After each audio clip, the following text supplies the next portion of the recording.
Eder, Mech, Pallister. Tra Liliana e Claudio Sterpin c'era una intesa fortissima, c'era tenerezza, c'era dedizione, c'era premura, c'era un progetto ormai già costruito, un progetto già definito. Buonanotte, caro amore. Spero di vederti di nuovo. Io tengo duro, caro amore. Già mi manchi. E pensare che sei lontana aumenta il senso di angoscia. Caro mio amore caro. Aspettiamo come si aspettano le lenzuola che abbiamo programmato di comprare. Caro amore, caro amore, caro amore. Ho fatto il giro. Tu sei sempre con me e io sono sempre felicissimo. Amore mio, ho fatto, caro amore mio, anche il letto. Bene, bravo amore mio. Guarda, c'è la musica del tango, caro amore mio, un vero spettacolo. Quasi come quello che sento per te, quando so che tu sei sola, caro amore mio. Caro amore mio, buongiorno amore mio.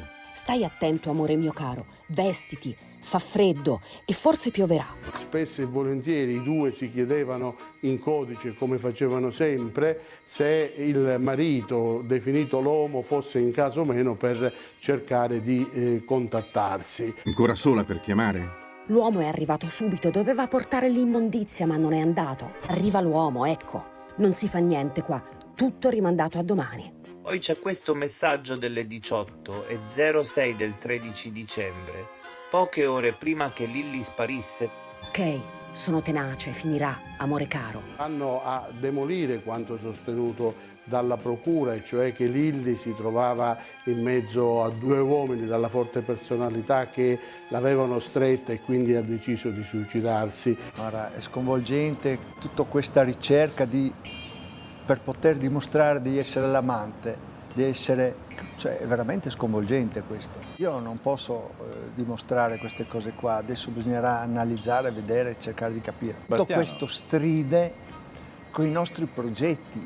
Noi eravamo andati in agenzia, dovevamo andare in Brasile, l'agenzia è stata intervistata. Sandro, quello che vive in Brasile, ha detto: guardate che Sebastiano e Liliana dovevano venire qua in febbraio. Cioè, questo stride su quello che dice. Però hai visto che forma di crittografia evoluta avevano coniato Claudio e Lilly? È una roba di quinta elementare, dai. Sì, per però favore. perdonami. Anche tu scrivi in codice a qualcuno, magari a quelli dei coltelli. Ma neanche, guarda, neanche. Evidentemente temevano che tu li spiassi. Io li guardassi il telefono. Perché mi dici queste cose? Io non ho mai toccato i telefoni di Liliana prima. Sebastiano, ma della se uno scomparsa. usa un E codice. allora perché parlavano in codice? Questo forse te lo possono spiegare gli altri, io no, io non so.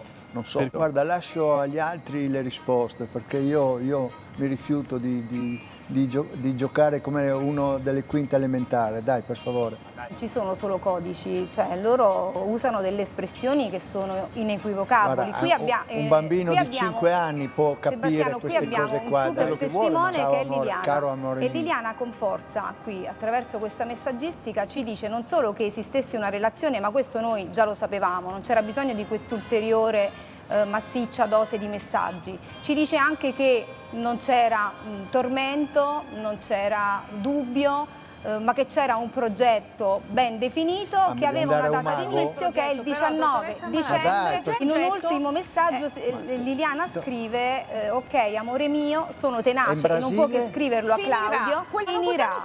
Sono tenace cosa significa? Significa sono convinta, sono 20 messaggi che parlano di questo, dove Liliana dice ancora tengo duro. Nessuno discute su questa relazione, è una frequentazione, un'amicizia molto forte. Perché il signor Sterpin non ci dice di quella telefonata di 16 minuti? Vabbè. Lì la chiave di tutto. Sì, però... A cosa serve, scusami, a cosa serve dimostrare, vuole che dimostrare che io l'amante? Va bene, l'amante, allora a Trieste parliamo così, guarda. Liliana non è stata coinvolta in nessun imbuto emotivo, Liliana sapeva cosa voleva dalla vita. Liliana aveva un amore e finalmente potevano andare a vivere insieme perché era morta la moglie di Claudio e quant'altro. Mi dispiace soltanto perché ancora si sente dire che si mette in dubbio questa relazione. Ci sono i dati e un altro aspetto che va valutato è che non si può a distanza di 3 anni ancora, grazie alla nostra insistenza, grazie ai nostri consulenti, al dottor Zorzi, si trovano questi nuovi elementi dopo 3 anni. Ed è un elemento sono elementi che ci fanno dire che siamo sempre più convinti che Liliana non si è suicidata. Era una donna che voleva veramente cambiare vita, stava cercando una casa, cercava come separarsi. Mi sembra che voleva andare in Brasile perlomeno con Sebastiano, forse ci voleva andare con Claudio successivamente. Ma ci sono ancora degli accertamenti in corso, più si cerca e più stiamo trovando. Noi li abbiamo letti tutti questi messaggi e chiaramente non sono neanche stati recuperati tutti, un recupero comunque parziale perché qualche messaggio manca. Il tormento non c'è. C'è assolutamente, ci sono attenzioni, ci sono premure, cioè io dico ma perché si deve andare verso il suicidio, no? Il tormento, ma dovevano andare a casa di Claudio, quindi dovevano andare a casa di Claudio, per cui non dovevano andare in un altro appartamento. Quindi il tormento, perché vogliamo vedere il tormento? Cioè applichiamo un attimo il principio di semplicità, il rasoio di Occam, la logica a questa vicenda. Dov'è il tormento? Cioè perché una donna si suicidi? E questo ce lo dice Schnedemann, che il padre, mi può aiutare il professor Picozzi.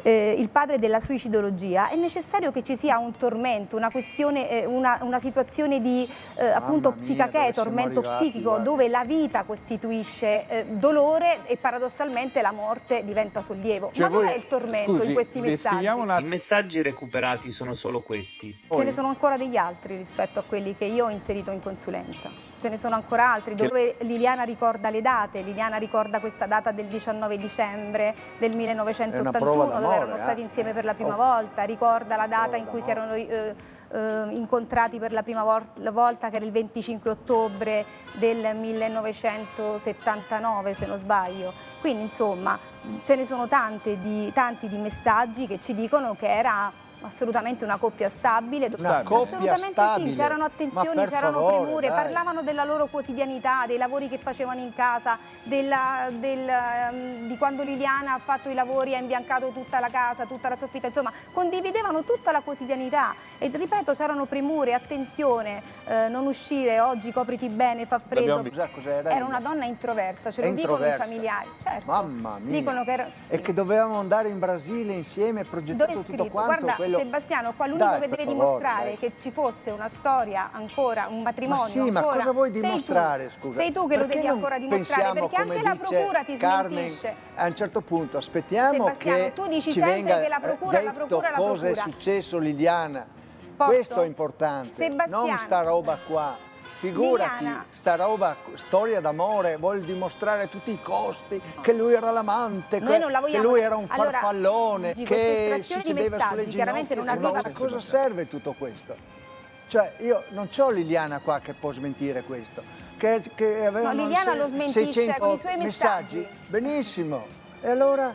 Il super testimone di questa vicenda è Liliana, sta parlando favore. con i suoi messaggi. Aspettiamo Sebastiano. che ci vengano date le risposte dalla procura, che venga un po' cercare di capire cosa è successo. Questo è importante, non che Sterpin è questo l'amante che doveva andare. Però sapere i ruoli di ciascuno. Ma dai, per favore, dai, abbiamo toccato il fondo qua, dai, siamo bambini. Cioè, parliamo di persone adulte. Se Liliana fosse venuta da me, mi avrebbe detto, guarda, mi sono trovato un'altra persona, voglio andare a vivere con lui.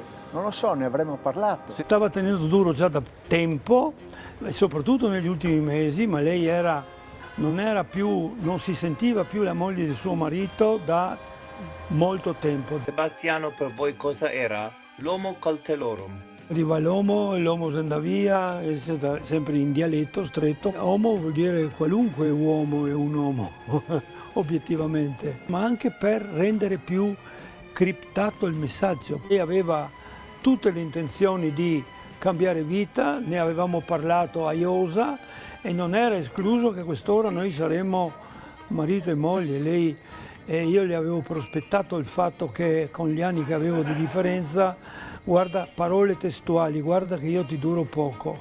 E lei mi ha detto, guardandomi negli occhi, al tavolino a casa eravamo seduti a tavola, e guardandomi negli occhi mi ha detto, ma guarda che se io riesco a passare con te anche solo 6 mesi, di questo tempo che ci rimane, corona un sogno della mia vita. Il giorno 14 lei è scomparsa, ebbene il giorno o 16 o 17 noi avevamo messo come, perché il 16 scadeva l'anno della morte di mia moglie, questo era il 16 dicembre, voleva dire questo come significato, se no probabilmente sarebbe successo prima, maledetta allora che non l'abbiamo fatto. Era l'ultimo da tenere duro, proprio per lasciare passare ancora quei veramente paio di giorni, 2 o 3. Cosa è stata Liliana per te? Non è facile. Purtroppo come è stata è diventata una cometa. Sono convinto, o sarei convinto di pensare che lei qualcosa gli abbia già accennato. Lei mi aveva detto che troverà il modo di dirglielo e non è escluso perché in quella famosa notte, proprio la notte del 13-14 dicembre, lui ha detto, lui che ha pianto tutta la notte, eccetera.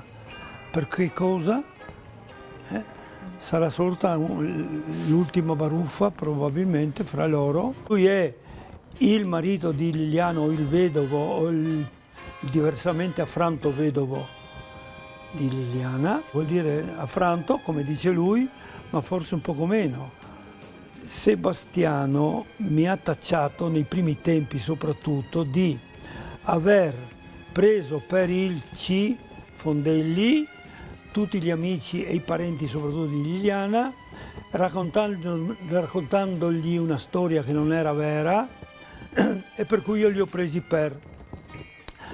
Allora io dico che Sebastiano sta continuando, oggi come oggi, a prendere per lo stesso Fondello mezza Italia o un quarto d'Italia o tutta l'Italia che gli crede e si ricrederanno tutti quando verrà fuori la verità vera che non può non emergere.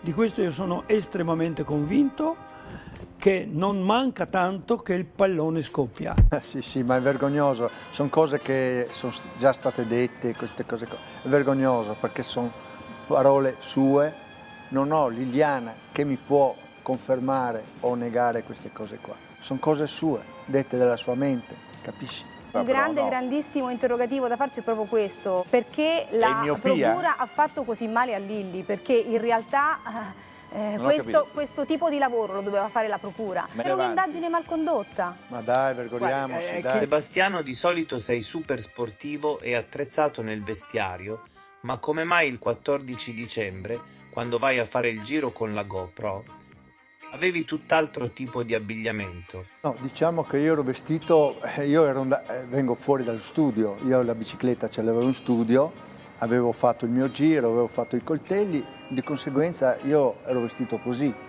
Avrei dovuto andare a casa, cambiarmi però io volevo fare sto giro qua. Tante volte quando tu esci in bicicletta, i ciclisti lo sanno, non hai mai un percorso, cioè lo prendi così, anche però io normalmente non è che vado sempre a cambiarmi, dipende il tempo che ho e la voglia che ho e il percorso che voglio fare. No, è indubbio che ormai ci sono comunque delle anomalie e delle alterazioni in questi video, quindi in questo che è l'alibi che si è scelto Sebastiano, ma il problema di Sebastiano è prima dell'alibi.